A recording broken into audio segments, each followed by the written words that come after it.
Projek perumahan di Kuala Lumpur wajib bina rumah mampu milik. Op manis diteruskan di seluruh negara.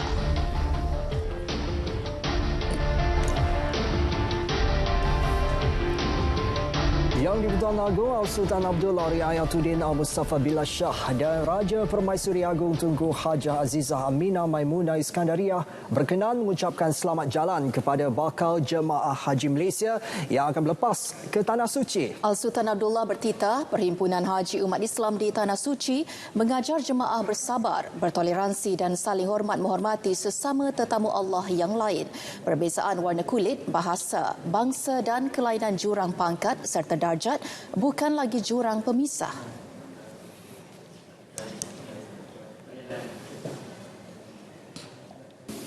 Perhimpunan Haji adalah merupakan satu manifestasi syiar perpaduan ummah yang maha agung untuk kita jadikan tauladan dan pengajaran di negara kita. Lantaran itu, saya menyeru kepada para bakal haji dan seluruh rakyat Malaysia untuk mengambil pengajaran dari kesatuan dan perpaduan ummah dalam perhimpunan terbesar manusia di dunia ini.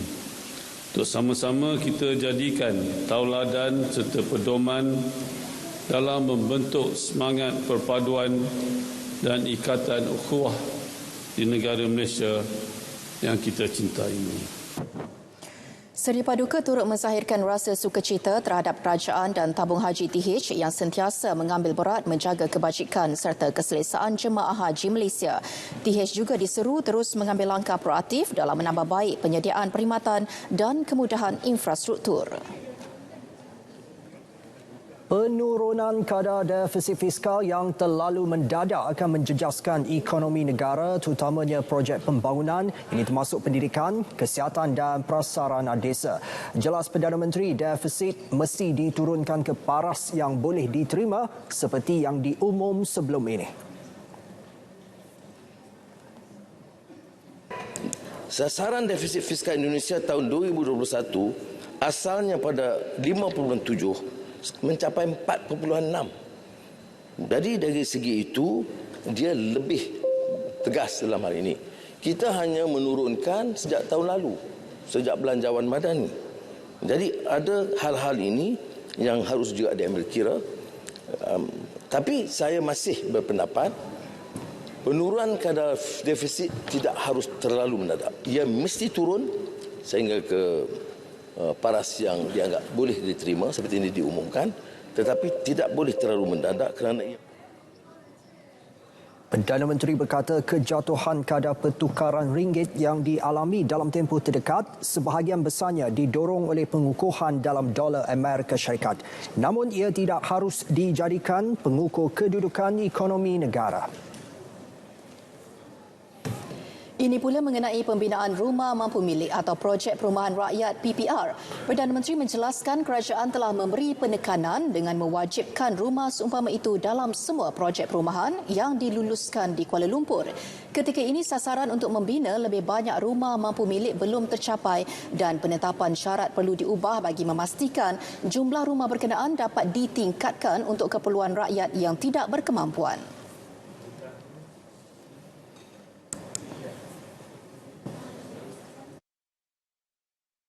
Saya hanya boleh mampu setuju dengan mengatakan mesti ada tindakan yang lebih berkesan dan drastik. Perumahan di Kuala Lumpur dan kota-kota besar itu sudah sampai ke bukan saja kritikal tapi agak kronik. Jadi kalau kita betul nak bangkitkan negara madani ini, maka mesti ada satu anjakan dan penetapan syarat yang agak ketat. Beberapa syarikat telah merayu dan ada yang membantah syarat-syarat tersebut, tapi saya tidak fikir kerajaan akan betul ansur kerana kita ada pilihan. Kita mahu pembangunan diteruskan, tetapi kita mesti pastikan peluang rakyat miskin memperoleh rumah itu ditingkatkan, sama ada beli, sewa beli atau hanya menyewa sehingga akhir hayat.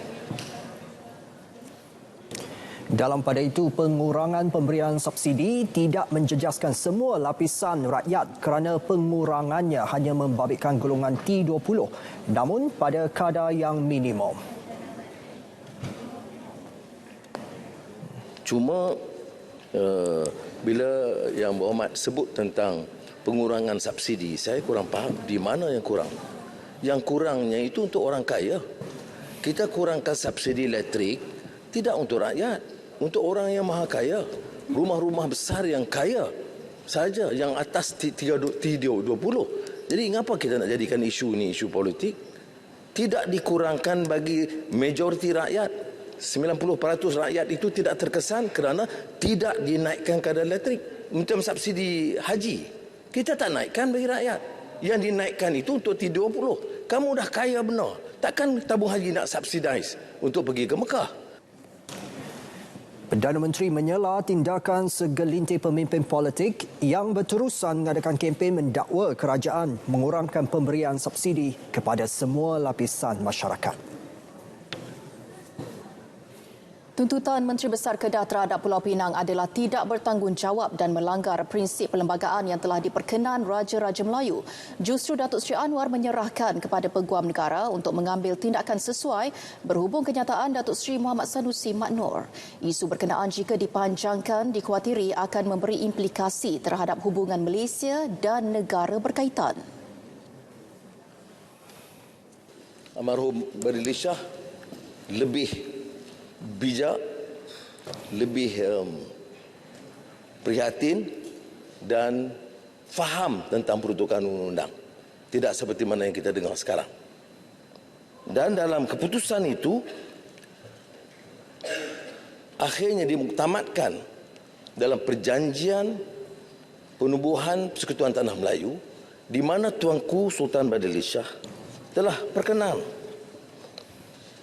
Perjanjian 1997 oleh semua dua raja-raja, saya tidak perlu baca, termasuk Tuanku Sultan Badilli Shah. Jadi, mengapa perkara ini dibangkitkan? Seperti mana disebut betul belum? Memang betul, pasal PRN.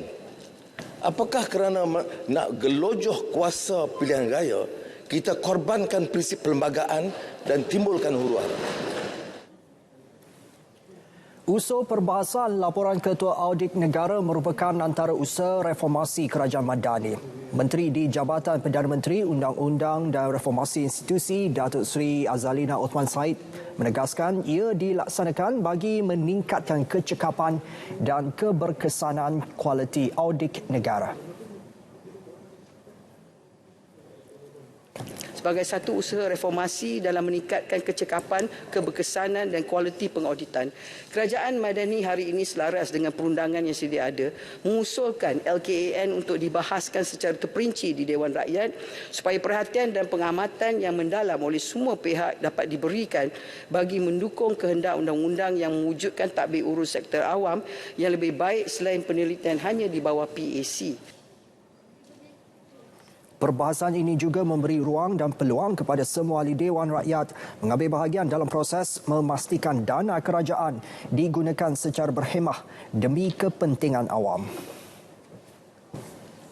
Ketidakhadiran Blok Pembangkang dalam sesi perbahasan usul laporan Ketua Audit Negara LKAN disifatkan sebagai tindakan tidak bertanggungjawab. Malah mereka dianggap gagal menjalankan tugas semak dan imbang terhadap laporan berkenaan. Ahli Parlimen Bangi Shahrizan Johan berkata, meskipun LKAN tidak pernah dibahaskan dalam sidang Dewan Rakyat, ia tidak menjadi kesalahan berdasarkan perlembagaan persekutuan seperti yang didakwa pembangkang.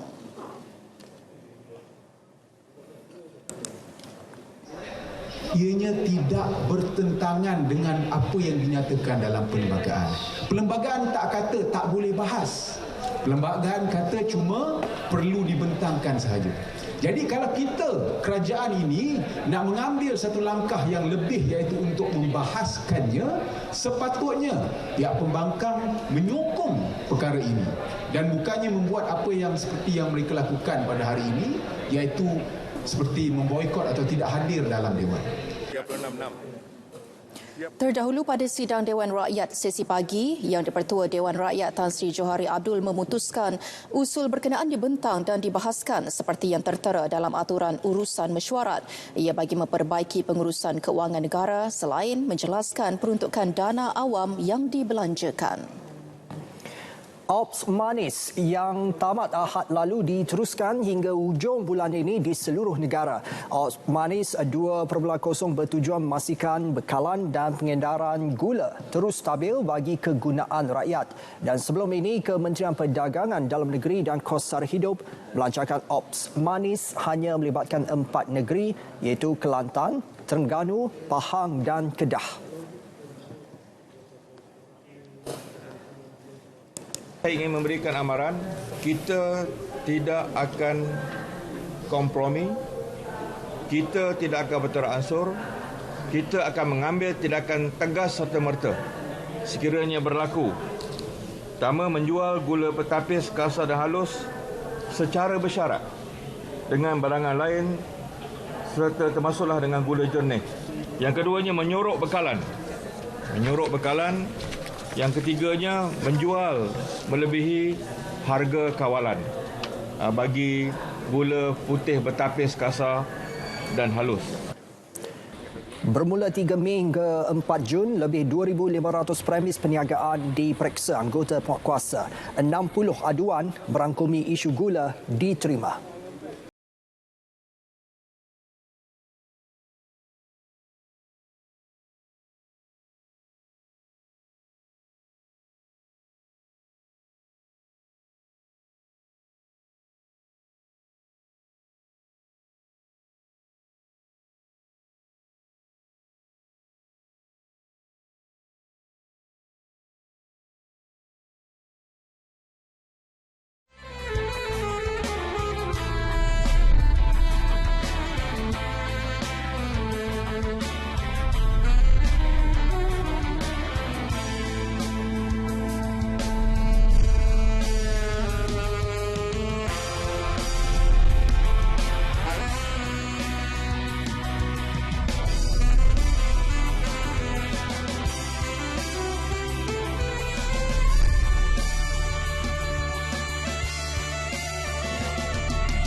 Lembah Lenggong kini berada di landasan tepat untuk menjadi pusat pelancongan arkeologi utama negara dalam tempoh terdekat. Ia hasil usaha Tourism Malaysia setelah melancarkan pakej pelancongan Arkeo dan Geopark Lembah Lenggong bagi mempromosi warisan arkeologi serta Lenggong Geopark yang diiktiraf Geopark Kebangsaan kedua di Perak selepas Geopark Lembah Kinta.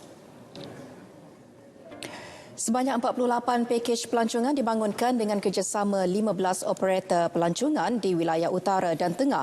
Antaranya menawarkan lawatan ke tapak arkeologi, pendakian bukit, penerokaan gua, pelayaran bot, memancing dan berkhemah.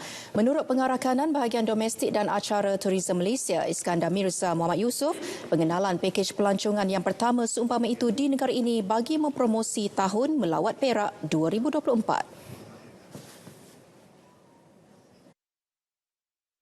Memang yakin dengan apa yang ada di Lenggong tu boleh dipromosikan, ya. Sebab mana kata tadi, ianya mempunyai artifak yang amat bernilai dan Jabatan Warisan Negara kita telah pun mempunyai fakta-fakta tersebut dan kita hanya kata orang tu mempromosikan dalam konteks pelancongan saja dan kita wujudkan pakej-pakej bukan saja kalau kita nak wujudkan pakej berbentuk arkeologi, kita bersekali dengan apa yang ada di Lenggong. Antara yang dihimpunkan di bawah pakej tersebut termasuklah pakej Lenggong Geopark dan Ecotourism, pakej Rusa Grill dan Fun Trip serta pakej Lenggong Jelajah Gua dan Makan Durian.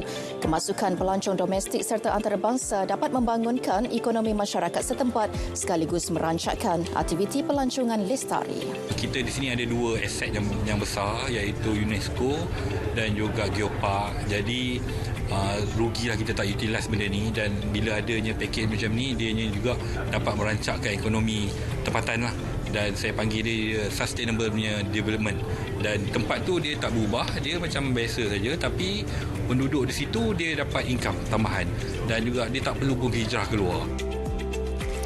Pakej pelancongan baharu itu susulan bengkel dan lawatan produk melibatkan kerjasama Jabatan Warisan Negara Zon Tengah, Majlis Daerah Lenggong dan Tourism Perak dengan pelibatan 26 operator pelancongan dan juru pandu geopark Disember lalu.